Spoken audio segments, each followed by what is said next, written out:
Yeah, go ahead, Isser. What is your question or Okay, comment? he's Loud. going to say Loud. that this kamohu benogel Moshe shebedorenu. This is like the Moshe of our generation, and then he names his father-in-law. Now he said this Maamar in 1981. His father-in-law passed away in 1955. 1950. 1950. 1950. So this is a good 31 years later. And then he distributed the Maamar 10 years later, 10 years after that. 11 years later, yeah. How do we define our generation? Because he said this Maamar over, there were people who were not even alive at the time of the Rayats. So it's a general question of when we say the Moshe of our door, what's our door? How do we define the Gedarim of the door? Okay, so very valid and good question. I'll answer the question like a chassid of the Rebbe, and I'll answer the question like a chassid of the previous Rebbe. The Rebbe saw himself outwardly. If you ask a person on the street who's not a Lubavitcher, he's not a chassid. When the Lubavitcher Rebbe said the leader of generation, who did he mean? He meant his father-in-law. Because as far as he was concerned, he was what's called a memale mokim. And he said this many times. I'm filling his place. I'm basically, my father-in-law, the previous Rebbe, passed on. So he needed and wants someone to continue the work. So I stepped in because Hasidim wanted me to step in and do the work. All I am is just in the language of Lahavdil baseball, a pinch hitter, and a good pinch hitter. So, throughout his 42 years of speaking, and if from 1950 to 1992, when the Rebbe spoke about the leader of the generation in Hebrew, Nasi Doreinu, he meant his father-in-law. That's if you're not a Lubavitcher, a card-carrying Lubavitcher of the Rebbe, a chassid of the Rebbe, the last, from 1950 to 1992. Is that part clear? Isser, is that clear? Any questions and arguments on that?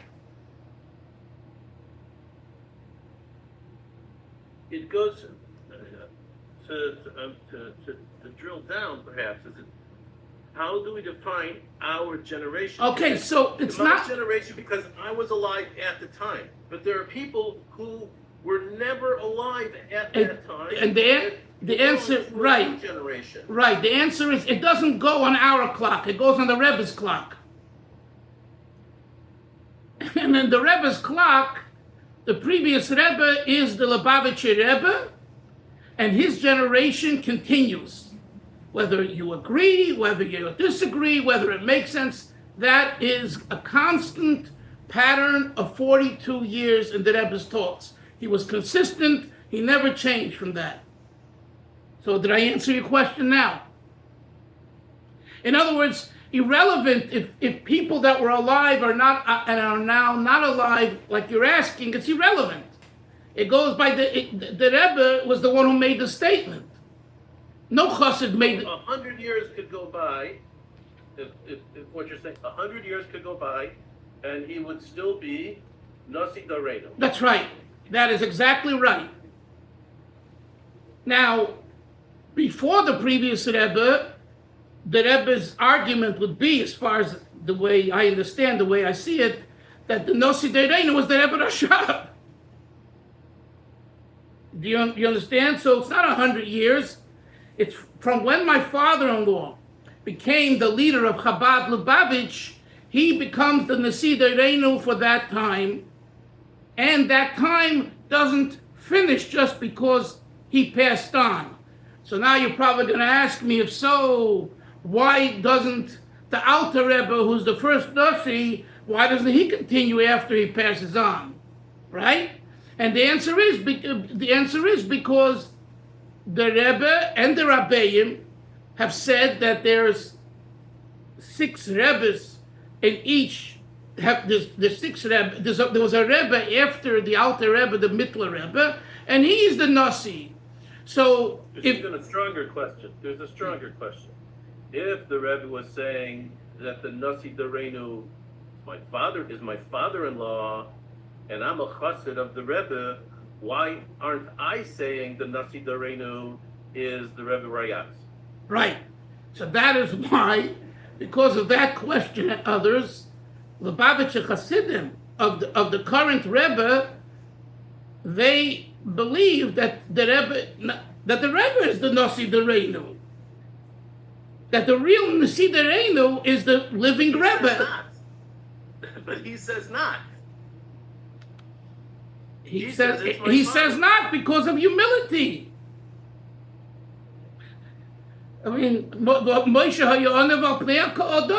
we find throughout Chazal and throughout the stories, but even Chazal, that Rabbonim and Tzaddikim, they humble themselves and they never would say, I am the thing. And there are stories with and I've told you some, with people who are alive today who challenged the Rebbe on this point. Are you the Lubavitcher Rebbe? Elliot Lasky, 1973, January, on the steps of 770. He told me this himself. Besides that, it's on a gem video, but he told me this. And he went up to the Rebbe and he said, are you the Lubavitcher Rebbe? The Rebbe didn't answer him. And then he was very upset. He was a hippie into rock and roll, and his parents were Holocaust survivors, and he had questions on God, and then he said again, with a stern face, with voice being louder, are you the Lubavitcher Rebbe? Looking into the Rebbe's eyeballs. And the Rebbe, picked his head up, and it said, yes. Now, that's the Lubavitcher Rebbe. You're asking about Nasi Doreinu. In Chabad, in the Rebbe's Chabad, Nasi Doreinu and the Lubavitcher Rebbe are one and the same. So that's the answer. That's the answer for, I would say that probably most Hasidic groups don't agree with this. That's all. The Bava Rebbe passes away. I mean, the whole concept of the Nasi Doreinu, you do not find in any Hasidic groups, as far as I know. It is unique to Chabad Lubavitch. And I would say, and I've written about this, I would say that it's even more unique to the Rebbe, although the Rashab spoke a little bit about it, and there are yachts, but the way the Rebbe took it, to the market, he took it. None of the Rebbes before did it. And this is one of the tainas, one of the complaints that especially Litvische Gedolim had on the Rebbe, like, we coming up with this new concept. The princes, the Nasiim, are finished. I mean, until we have the Beis HaMikdash, we don't have the princes bringing sacrifices. All of a sudden, you're coming up with a concept of a Nasi.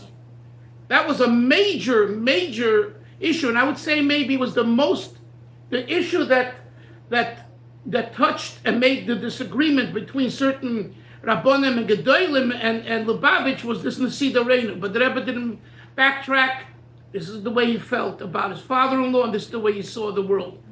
So the second point, which I said, is that the Rebbe is the Nasi Doreinu.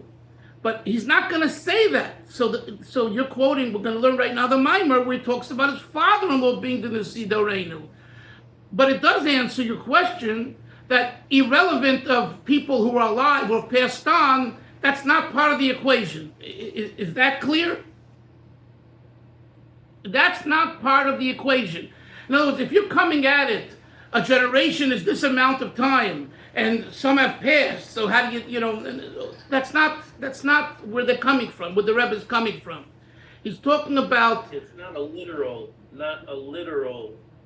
understanding of generation. Correct. That's correct. Okay. Chaim Zev, do you have anything to say on this discussion? No. It's tough to understand, but I tried to do it. Yeah, well, look, these are things, when you grow up in a certain culture and you go to the yeshivas and you're indoctrinated, and so even later when your mind expands, because I've thought about these things for hours and days and weeks, and then I've written about it. I really understand where you're coming from. I really do. This is not the way you were raised. And when I'm saying it's not the way a Polish Chassid was raised. A Hasidic Jew in Poland was not raised this way, or in Hungary. And I said even further, even a Chabad Chassid of 150 years ago, I don't think was raised this way. But the Rebbe did raise us this way, and I believe I understand why. The world needs this. And we see, besides Chabad houses, Chabad houses and outreach is Hashem himself. I'm talking about now the inner circle, not the outer circle.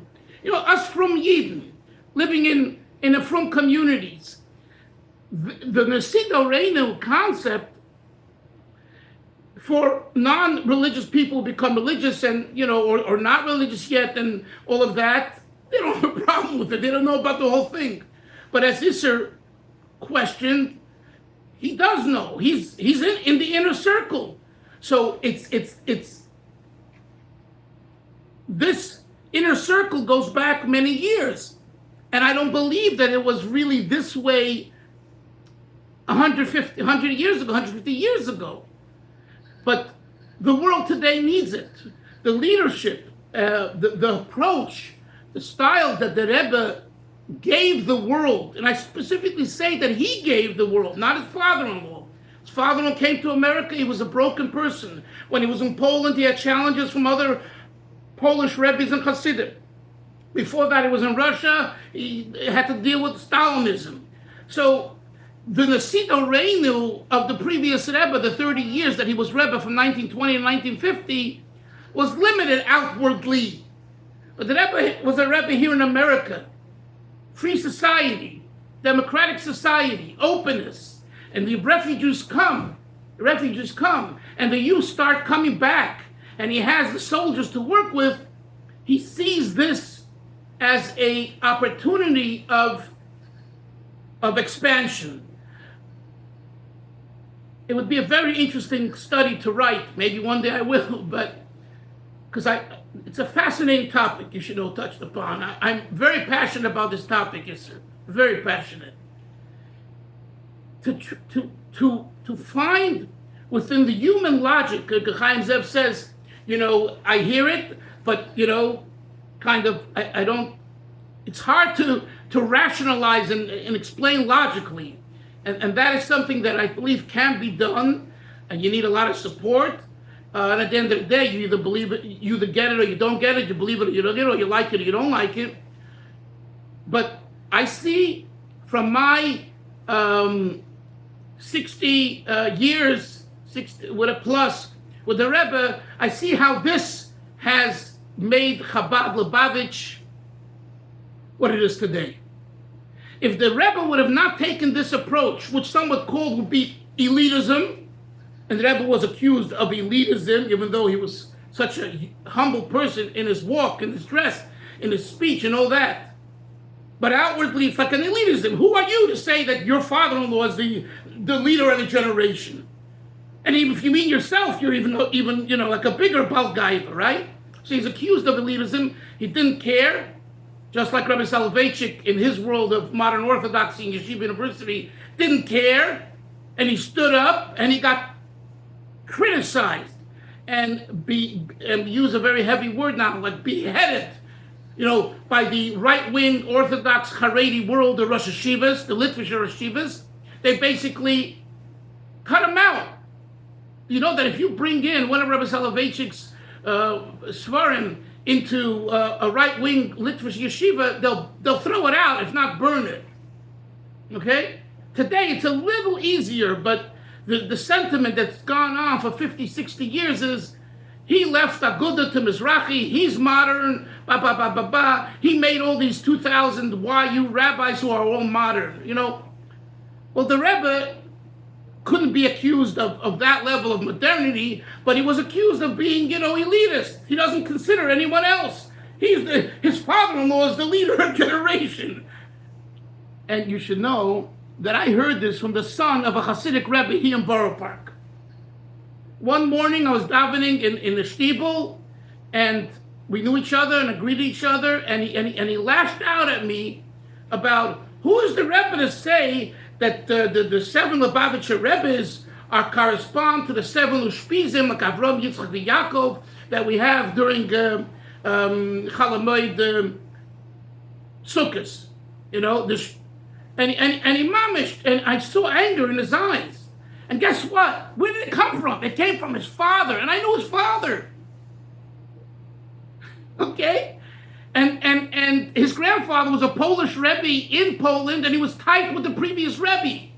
But the previous Rebbe didn't speak that way. So it was, you put on the spadik, you look like another Hasidic Rebbe, you're in Poland, you're a subordinate, you're not king. King is Ger, king is Alexander, Rebbe is a Hasidim, you're the low man on the totem pole, so okay, we'll put up with you too, so you're accepted. Comes here, the Lubavitcher Rebbe goes, wow, opens up everything, speaks for hours, meets millions of people, hey, where did this kid come from? So the Rebbe saw that this generation needs that. It definitely needs it to be proud not only of the Yiddishkeit, but of the Chassidishkeit, and also to reach out and to share.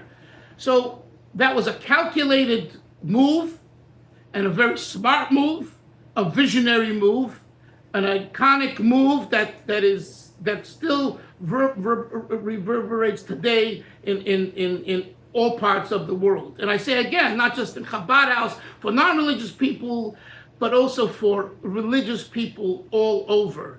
I'm convinced that, for example, when Yeshiva University on Shavuos night will have lectures all night, and over the last 10, 15, 20 years, many times they have lectures on Mashiach, I believe that's clearly because of the Rebbe.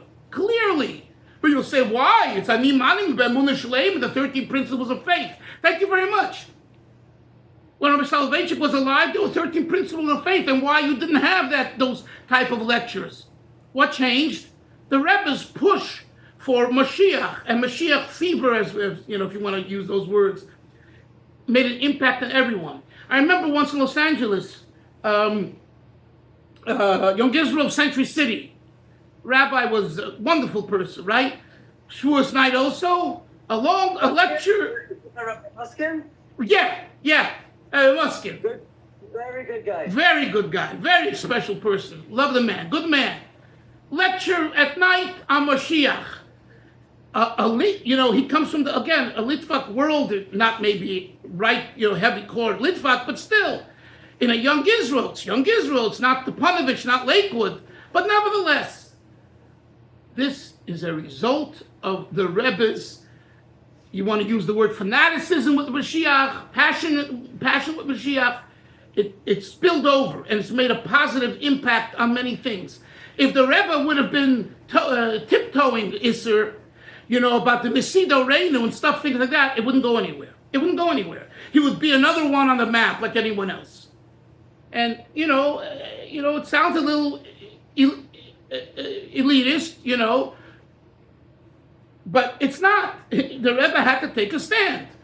If he wanted to accomplish what he saw the Jewish world needs, other Rebbes, Hasidic Rebbes, they're not concerned about the outside, they're concerned about themselves. So there's tremendous Gemilus Chesed and tremendous help with the food in hospitals. Tremendous mamish tzedakah v'chesed by especially the Hungarian people around here is tremendous. And in that area, they're they're bigger than Chabad, but it's insular. When you come into a regular shul here in Borough Park, or in Williamsburg and Muncie and all these, there may be some Ramat Bet Shemesh. If you look like a religious Orthodox right-wing Jew, they'll give you tzedakah, give you more. You look like someone who's from the outside, I've noticed this. I took the time to observe this. They're not giving you and not giving you as much and not giving you as often. Unfortunately, right? Our own. They focus on our own. Chabad focuses on everyone else on the outside. Now, I know some of you had issues over the years with certain Chabad rabbis and situations. That's the individual. That's the individual. If you talk to the right Chabad Hasidim, you'll see what I'm saying is 100% true. If you're experiencing someone that has a big ego or is not trained, and even if he comes from a Chabad family, but his ego is very large and he's not refined, sure, he's not going to consider you as his own self. But by and large, the Shluchim and the Chabad Hasidim are this way, because it comes from the Hayoim Yoim. My piece of bread is yours, it's mine, as we said. I want to finish this now, so please, let's get to the text now on page 413. V'hinei hapirush b'pashtush, the simple meaning of the V'ata Titzave b'nei Yisrael v'yichvei lecha, that Moshe is the one that should command the Jewish people to bring oil to him, who Moshe Yitzaveh b'nei Yisrael, it's that Moshe should command the Jews, sheyichvei lecha, they should bring the oil. In other words, it took Moshe to communicate the commandment. Moving gam b'pnimi, says the Rebbe, this explains also the inner dynamics over here. The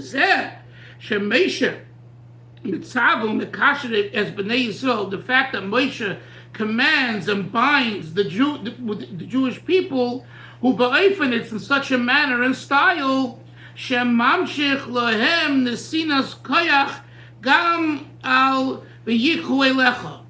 Moshe Rabbeinu, Moshe our teacher, gives us the Yidden, the Jews, the ability and the power to be able to bring him the oil.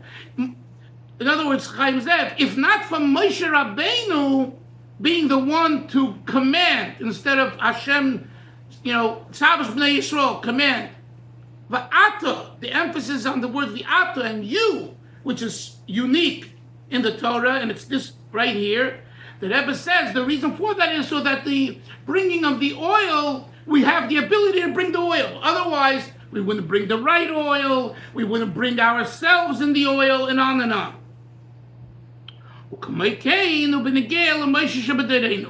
This is what Isser was, I believe, alluding to before, speaking about.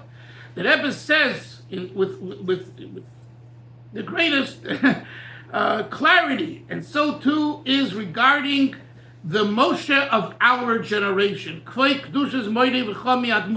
My saintly father-in-law, referring to the previous Rebbe, Rabbi Yosef Yitzchok Schneerson.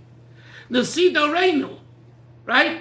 That's a term that, as I said, that the Rebbe really coined and used, and it's become part of the Chabad lexicon. Nasi Doreinu. Today, many people, when they write to the Rebbe, to the Oel, they write for a bracha. They write Kvei Kushas Admor, Adeneinu Moreinu Rabbeinu, Nasi Doreinu. Okay? And they write it that way because the Rebbe writes it that way, and they emulate what the Rebbe did. Whether it's the right way, not the right way, that's already a feeling. If you feel he's Nasi Doreinu. If you don't feel he's Nasi Doreinu, and you write that, whatever. So I'm not saying sometimes we do something like this and it helps us, brings us closer. But again, this is not a mandate that you must write to the Rebbe and the Nasi Doreinu. I want to make that very clear. When there were a few Hasidim of the Rebbe Rashab who didn't write to the Rebbe in the early 1950s when he became Rebbe. So the Rebbe writes to one or two of them, and the Rebbe writes, if you're not writing me a letter because you have a problem, the way to address me, it's not a problem. You can address me any way you want. I'm not insulted. But I want you to communicate so we can we could communicate as, you come from a different time, a different place. You saw the Rebbe Rashab, right? So I would like to hear. And by you not communicating, because how you're going to write the title to me, let's cut it out. And the Rebbe was that way. And I know this because Rabbi Yoel and Hasidim, who were really his Hasidim, they were the same way. Cut out the nonsense, title, not title. Like, get over it. Let's go on. And it's an important point because there are people who tell you otherwise. And I just want to make it clear that they're pushing their own horn. Because, I sat with Chassidim and heard from Chassidim that were plugged in, and I heard this for them. So anyone that says you must write it this way, you must write, no. You must write what you feel in your heart. Okay? If you want to write Nasi Doreini or another title that will help you come to that place, that's your decision. Okay, let's go on. So he says, Shavai my father-in-law's job, his service, was to arouse and to reveal the faith that every Jew has. He was there to help arouse and reveal, Yoni, your faith that you have. Shemitzad etzem aneshama ibeifin she'achad kach yavdu avodosa b'koyach atzmon. I say that these words is the last will and testament of the Rebbe. What is the job of he says of the previous Rebbe? To arouse the Jew to serve Hashem b'koyach atzmon. I want you to look at those words. It means with your own ability. This is the last maamar the Rebbe gave before he had his stroke, where he didn't speak anymore. So it's the last paragraph, mamish, the last paragraph of the discourse. And what's the message? B'koyach atzmon. We have to do it on our own and not depend on anyone, including on the Rebbe. Okay, so look at this interesting kind of oxymoron. On one hand, Menashe, he's in a Nasi Doreinu. He's calling his father-in-law the leader generation. And at the same time, he says, don't use that as an excuse not to do it yourself. Get off your loins and do it yourself. You need a bracha, you go to the Nasi Doreinu. You need advice, you can go to the Nasi Doreinu somehow, right? But at the end of the day, Chabad is about avoda b'koyach atzmai. No one can do it for you, and that was another difference between the Polish Hungarian Rebbes and Chabad. When it came to a Polish Hungarian Rebbe, they would give you a bracha, and it's like they have the Amunah, they're tzaddikim. You didn't necessarily work on your own avodah to that level of Ava and Yira, but that you didn't have to. Tzaddik b'emunasa yichya, the famous word of Rabbi Shlomo Karliner. The tzaddik with his emunah will enliven you. You don't need that level of emunah. The tzaddik has that level, and by you attaching yourself to the tzaddik, that's good enough. Chabad says no. The Alter Rebbe says no. Tzaddik b'emunasa yichya means that the tzaddik shows you how you are to use your emunah and elevate yourself. And if you don't do it, it's not going to help that you're attached to me. And the Rebbe said this in the first maamar, Basel Igani, 1951. He said, fellas, chevra, don't convince yourself and think, in his language, he said, Retzach l'shayim feikelech buzim. In English, there's no equivalent that I know of. That's a good one. Don't convince yourself birds in your bosom, which means kind of stop fantasizing and wishful thinking that I'm going to do it for you. I'm not going to do it for you. I will help you do it. I will instruct you and help you and guide you, but at the end, you have to do it. So all this is alluded to in the words of B'koyach atzmo. Let's continue. You'll work and your effort will be such that you will reach a constant light, a constant candle, she'ein shayich boy shinui, which is so constant that the idea of change isn't applicable to it. Not only from the soul and perspective and the faith perspective, but also the mind perspective, that your mind and your heart will resonate with this emunah in Hashem. Through this we merit very speedily Gula Amita Vashleim, the true redemption. Hamata, page 415. Then, when Mashiach will come, there'll be godly revelation also from our perspective, which we call the low Mata. The year Oz Havois Hashemen, and then we will actually bring the oil, Vatlokas Hanedas, and ignite the candles in the tabernacle, and in the Mikdash, in the Beit HaMikdash, in the Holy Temple, which is alluded to in the words V'yikoilech Hashemen Lahalas Neir Tomid. Gam Begashmias. This won't be just a ruchnisdike avodah, but it'll be also gashmis, a physical one. But Beis Hamikdash Ashlishi, this will be done in the third temple, third Beis Hamikdash. Begula Amitis Vashleim, and these were classical of the Rebbe's words and many Farbrengens and etc. With the ultimate, true and complete redemption, Ayadei Mashiach Tzidkenu, the righteous Mashiach, because of Mamish very speedily in our day. That is it. We will continue with Hashem tomorrow of Farbrengen. Yes. One word, Rebbe. Yes. One word. Wow. Please. Wow. Heavy, yeah? Good stuff. Very, very, very, yes. Now, Yoini, you know what a Lubavitcher, you know what the Rebbe says is a Lubavitcher. Yeah. Don't, you know, what you see and hear, you know, this is the script. This, what we just learned today, and what I explained is the script. So, and that's it, you know. People, you know, go off on tangents, and it's not just about the Mashiachism, and it's not just about the pushing in 770 Isser. All this stuff is man-made. Man-made.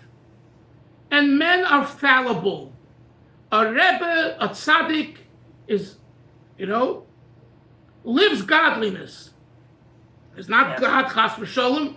And a Rebbe, a tzaddik, whoever the Rebbe is, that is the truth. So if you want to know about the Bostoner Hasidus, at the end of the day, you have to look at the Bostoner Rebbes.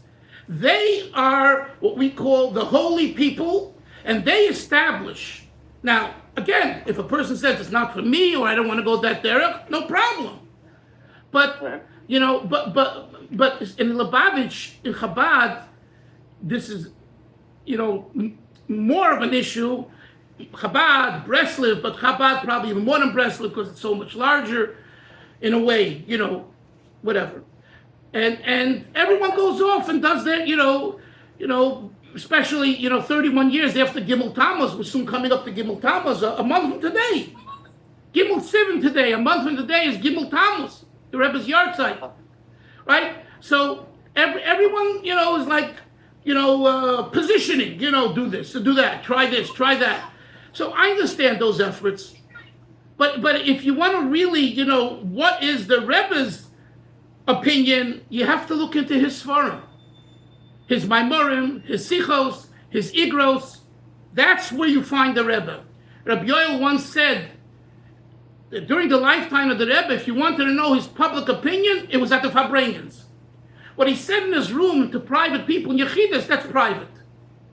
But if you want to know his public stance, listen to the Farbrengens, because then he spoke for everybody in public.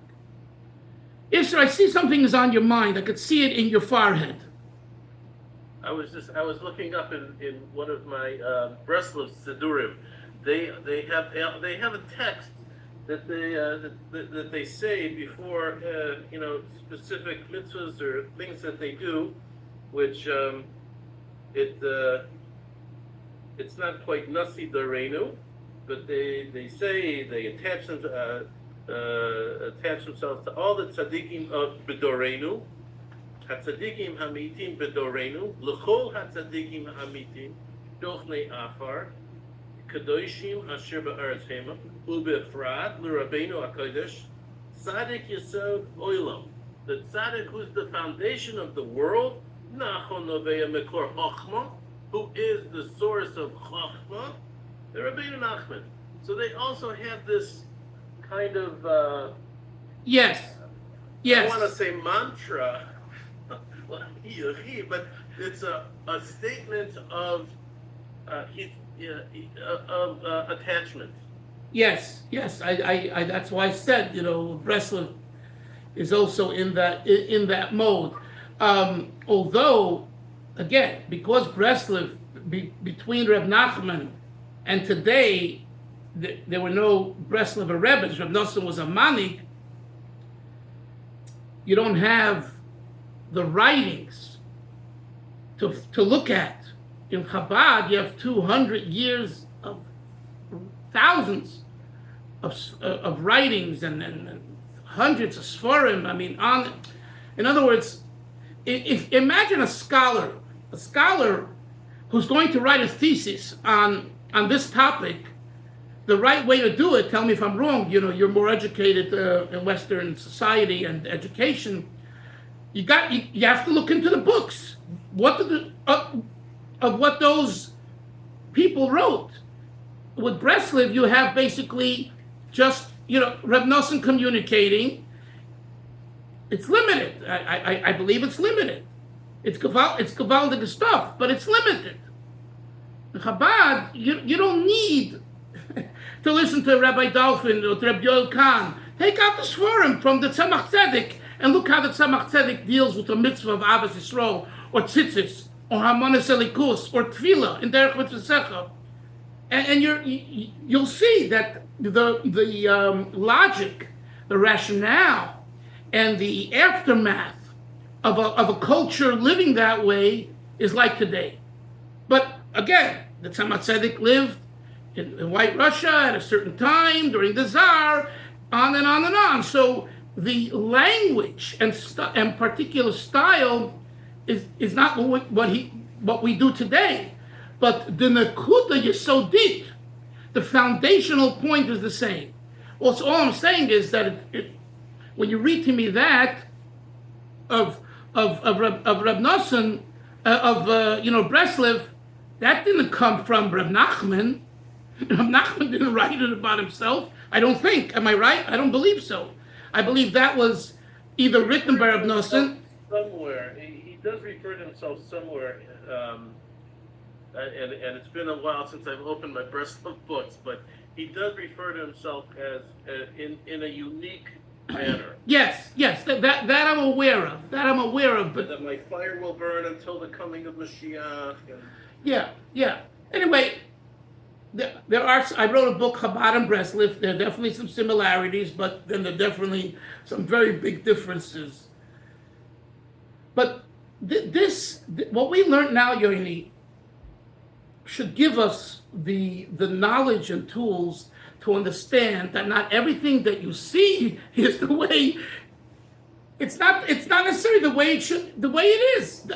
It doesn't mean it's bad. It's different. Okay. That's all. If the Rebbe says B'koyach Atzmon, and there's a Lubavitcher who just relies on the Rebbe and doesn't work on his own, he's not doing what the Rebbe left in the last Maamar, in the last paragraph as a last will and testament. Okay.